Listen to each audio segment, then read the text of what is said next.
বেঁচে যে আছি এটাই আশ্চর্য ব্যাপার। সকালে দাঁত মাজার জন্য টুথপেস্ট নিলাম, এর মধ্যে নাকি ক্যান্সারের উপাদান। নাস্তায় একটু পরোটা খেলাম, সেটাও আবার ভেজাল তেলে ভাজা।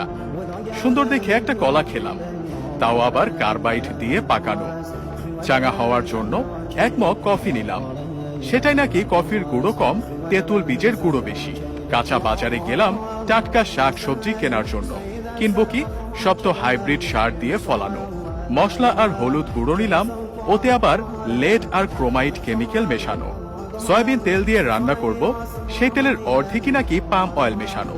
মাছ মুরগি খাবো, কিন্তু সেগুলোকে ভেজাল পোল্ট্রি ফিড খাইয়ে বড় করা হয়। গরমের দিনে একটু তরমুজ খেতে মন চাইলো, সেটা নাকি পটাশিয়াম পারম্যাঙ্গানেট দিয়ে লাল করা। বাচ্চাকে আমলিচু খাওয়াবেন, ওগুলোও তো আবার ফরমালিন দেয়া। একটু মিষ্টি খেতে মন চাইলো, জিলাপি নিলাম, সেটা নাকি